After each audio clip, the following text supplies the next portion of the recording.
Today we're going to talk about short arming, what it really is, and how you can fix it.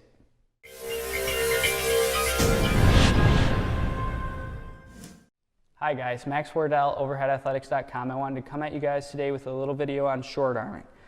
So a lot of people talk about short arming and tell their athletes don't short arm the ball. Well, we first have to understand what short arming the ball actually is.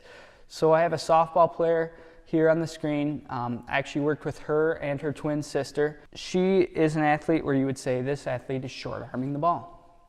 So you see she takes it out immediately out of the glove right up to the top, and the ball is close to her head. But that's not why you would think she's short arming. You would think she's short arming because of what she does later in the throw, which is she drops her elbow and pushes the ball.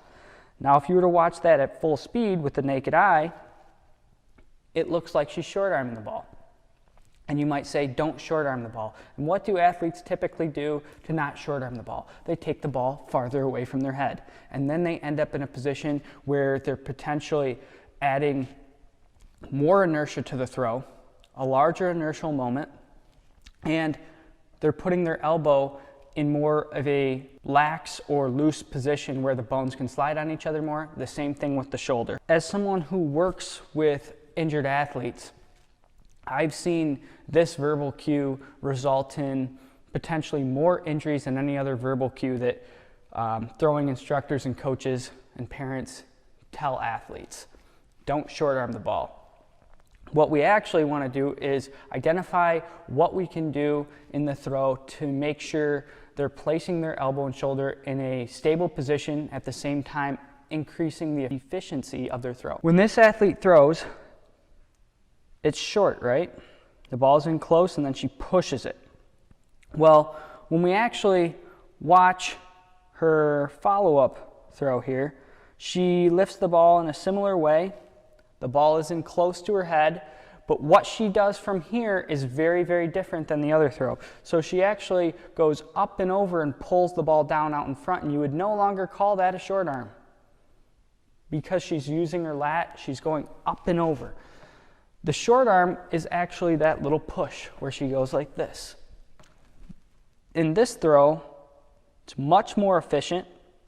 She's way farther out in front, and coaches wouldn't say, oh, don't short arm it anymore.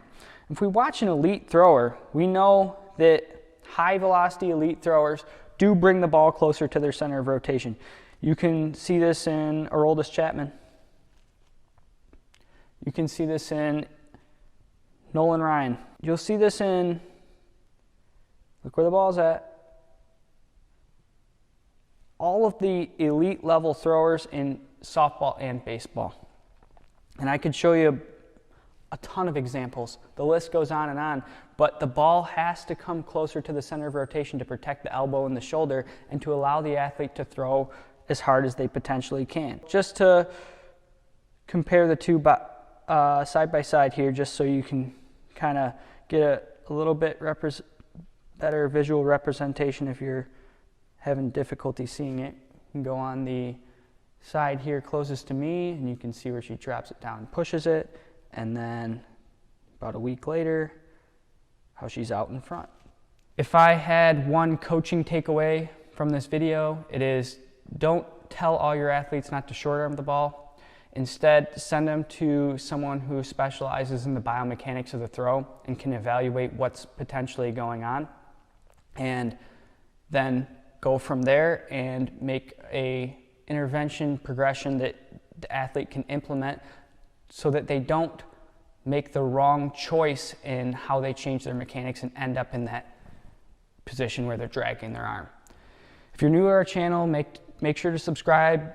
We're really trying to grow this channel so that we can put more content out for you guys. I'm trying to get 25 likes on this video, so make sure to give a thumbs up and let us know what you think about this format, because this might be something we do more of in the future if you guys enjoy it.